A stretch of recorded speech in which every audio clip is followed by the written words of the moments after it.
¿Qué tal? ¿Cómo están? Ya estamos de vuelta en la redacción abierta de Intereconomía.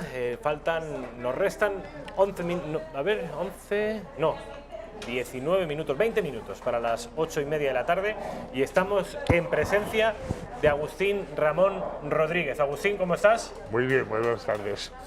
No es la primera vez que Agustín está aquí, ya lo saben ustedes, ha venido, creo que esta, Agustín, es la tercera ocasión, ¿no?, en la que vienes. Por ahí. Saben ustedes que Agustín es historiador, además es miembro de la Real Academia Española de la Historia. Creo que tiene algo que ver. ¿Qué significa esto, Agustín? Esto es la Cruz del Mérito Naval, porque casi todo lo que he escrito es referido a temas navales, a temas de la Armada Española, y entonces, bueno, pues consideraron que me la merecía y me la dieron. La Cruz al Mérito Naval. Sí, sí. Pero, ¿y esto es militar o es civil? Es militar, pero al ser blanca se entiende que es por servicios de paz.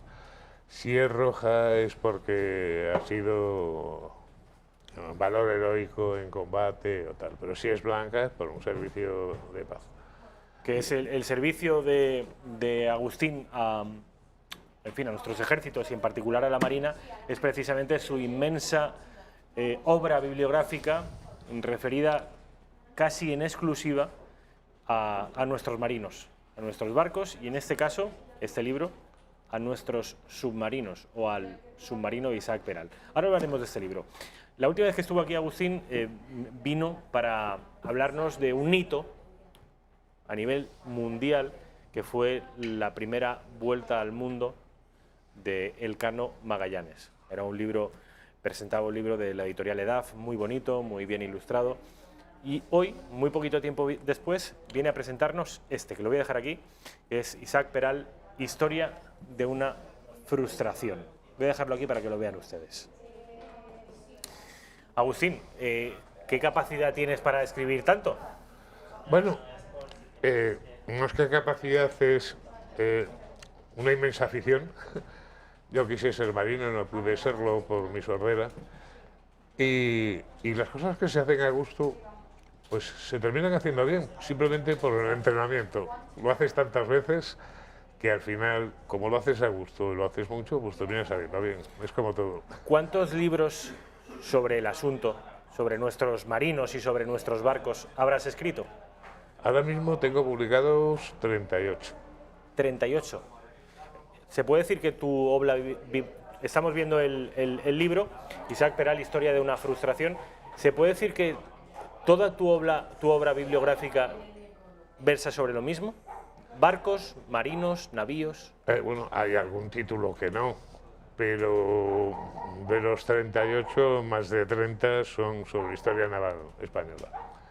En sus múltiples aspectos, desde el descubrimiento hasta el siglo XX. La historia naval española, que además es la segunda más brillante del mundo, después de la inglesa. ¿Por qué la segunda?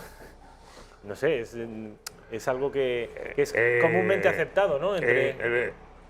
Yo creo que ningún otro país ha descubierto un continente como América y desde luego la primera vuelta al mundo la dieron españoles y los que cruzaron por primera vez el Pacífico fueron españoles. La verdad es que de segunda no veo por qué.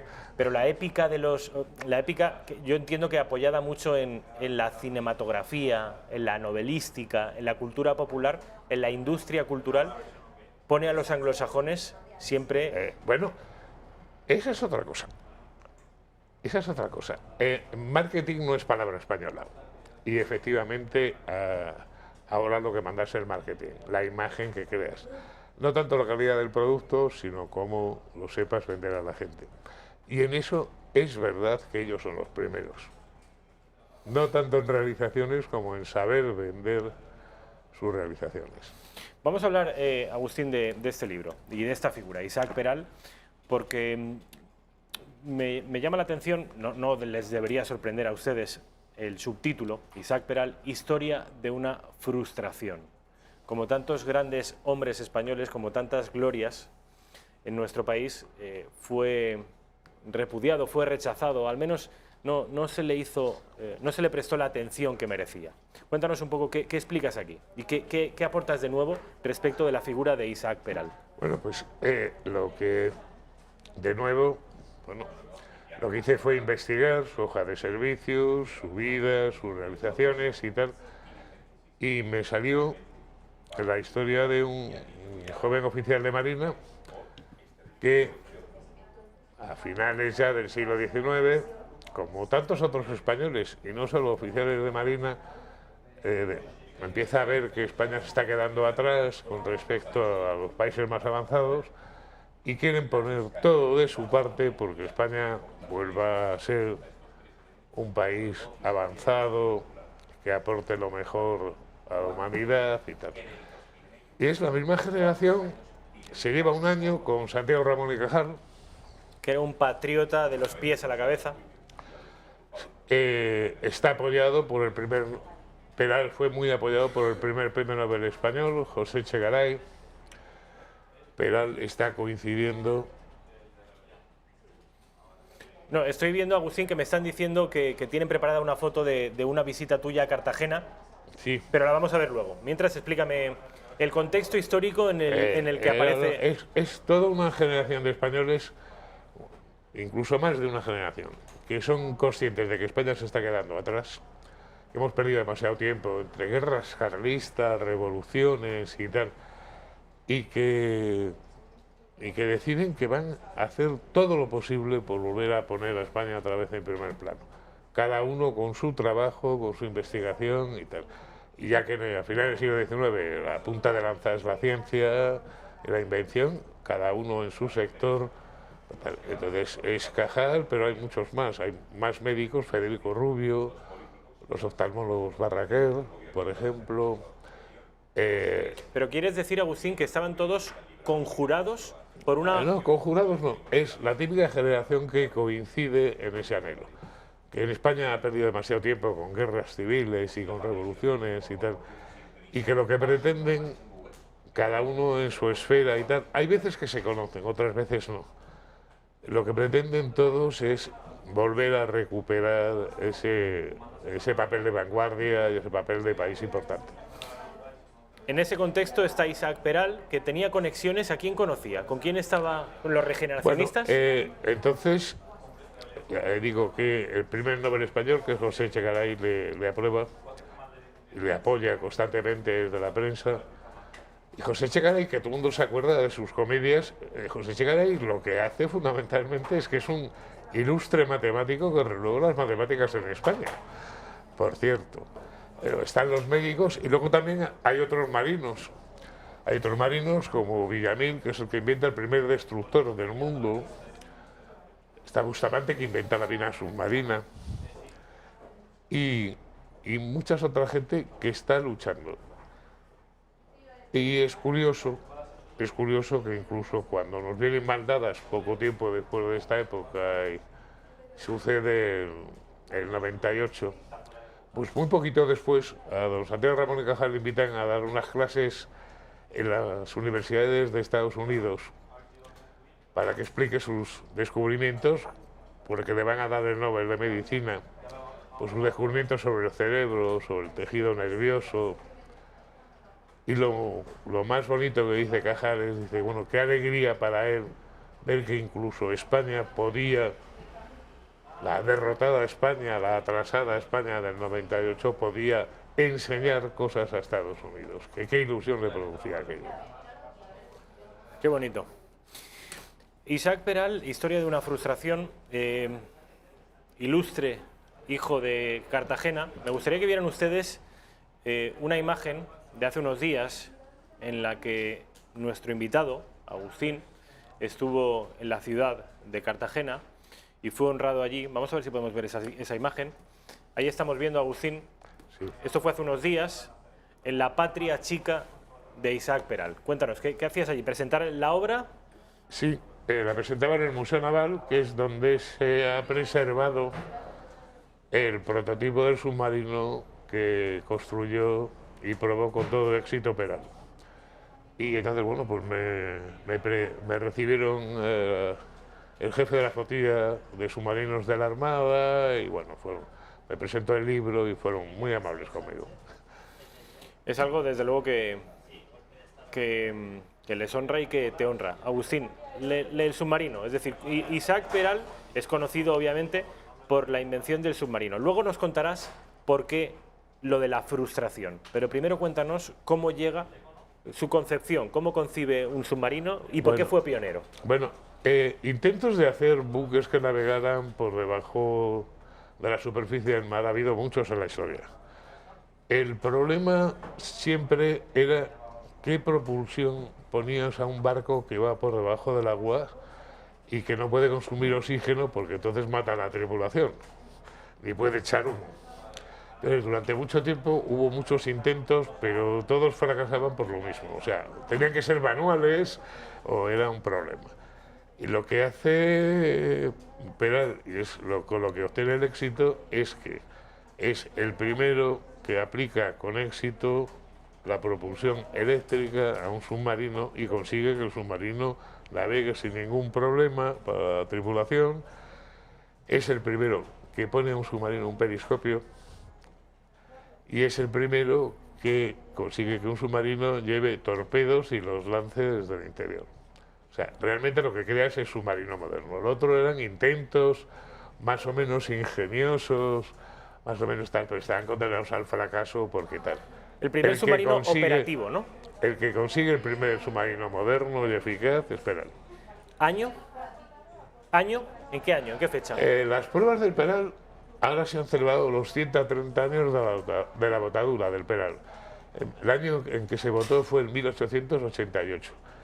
Y estuvo terminándose y luego de pruebas, y el año de gloria de Peral es 1890, cuando le quieren hasta ennoblecer, le quieren hacer noble, le quieren dar la cruz laureada y tal y cual, y de repente las cosas se tuercen, le empiezan a hacer la vida imposible.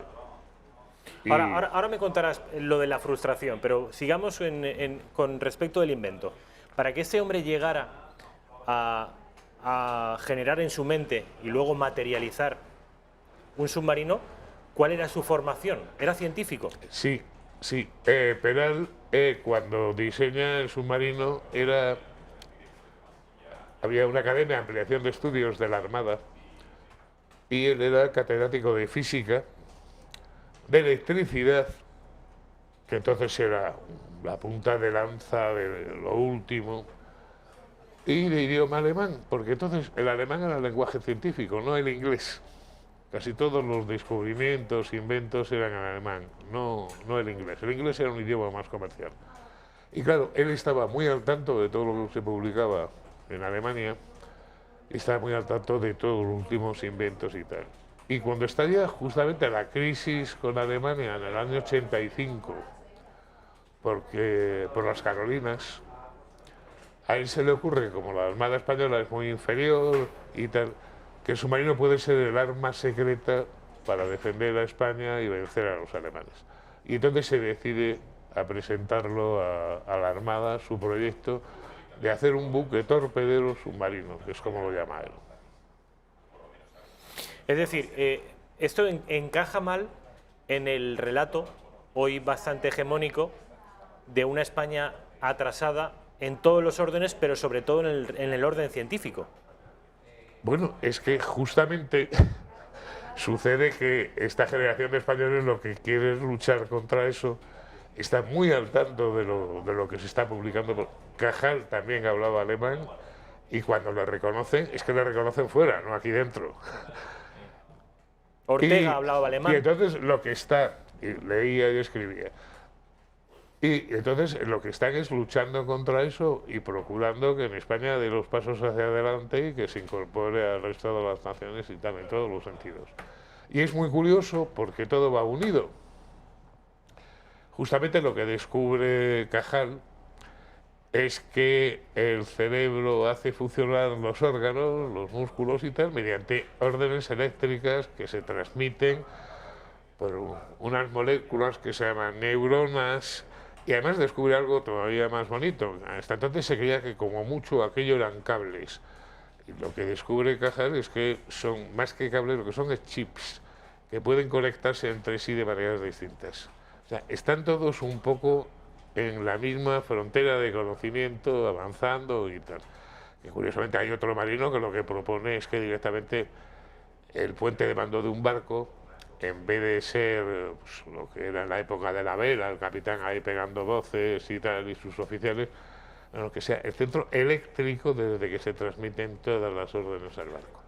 O sea, en el fondo están todos un poco pensando en lo mismo, aunque trabajen aisladamente. Esto lo tratas en el libro, desde luego. Sí, sí, claro. La frustración. Estamos en el año 1890, que es el año grande de Peral, pero en el que además empieza a frustrarse la cosa. ¿Por qué? Bueno, ha habido muchas teorías conspiratorias y tal, y por supuesto, como suele pasar con todos los inventos sensacionales, hay gente que los rechaza, no se los cree. Una frase muy común entonces en España de si el submarino fuera algo importante ya lo habrían inventado los ingleses. Si lo ha inventado un español es una tontería, claro. Pero además se cruzó otro problema muy gordo, y es que se despertó la euforia por toda España. Aquello parecía demasiado bonito para ser cierto. Y curiosamente la última prueba del submarino que nunca realizó era sumergirse en Algeciras y cruzar el estrecho hasta Ceuta. Eso significa que iba a hacer la travesía enfrente de Gibraltar. Y la gente, incluso la prensa popular, empezó a decir, este va a ser el arma secreta para recuperar Gibraltar. E inmediatamente el Imperio Británico, que entonces era con mucho la primera potencia del mundo, dijo que no interesaba para nada que España consiguiera el submarino. Y entonces lo que hacen es presionar discretamente para que la cosa se olvide. Y es verdad que, curiosamente, Inglaterra, cuando lo ha pasado mal en las dos guerras mundiales, han sido por los submarinos enemigos, por los submarinos alemanes. Han sido lo que más daño les ha hecho. Y ellos no estaban nada interesados en que el submarino fuera una realidad. Presionar, dices, Agustín, los ingleses, ¿presionar a quién? Por supuesto, al gobierno español y a las autoridades españolas. ¿Que se dejaron presionar? Claro, es que entonces el Imperio Británico era con mucho la primera potencia del mundo, dependíamos de ellos en muchos sentidos, en el sentido financiero, tecnológico y tal, e indisponerse con una gran potencia como era, que tenía media África, la India, Pakistán, medio mundo, Canadá, Australia. Claro, era muy peligroso indisponerse con los británicos. De hecho, y no se andaban con chiquitas, en el mismo 98 sucede una cosa muy, muy clara, y esto sí, abiertamente ya. Y es que hay un momento en que España tiene miedo de que los americanos crucen el Atlántico y ataquen las costas españolas. De que venga una escuadra americana a atacarnos aquí. Y entonces se empieza a artillar lo que es el campo de Gibraltar, pensando que van a venir aquí, se van a meter en la bahía de Algeciras para reponer carbón y tal. Entonces nosotros, previendo que llegara eso, empezamos a poner cañones en el campo de Gibraltar, en la línea, y los ingleses nos llegan a amenazar de que esos cañones están poniendo en peligro Gibraltar, y o los retiramos o nos declaran la guerra. Eso en el 98. Eso en el 98, y es una historia absolutamente comprobada y sabida. Es Claro, decir, claro, que un joven oficial de la Armada proyectara un submarino, que la gente empezara a pensar que aquella era una arma secreta, estamos hablando de 8 años antes, claro, es que era inmediato el toque, de decir, no, esto no se puede hacer. esa es la razón, explicada un poco a vuela pluma, por la que aquel invento se frustró en un principio.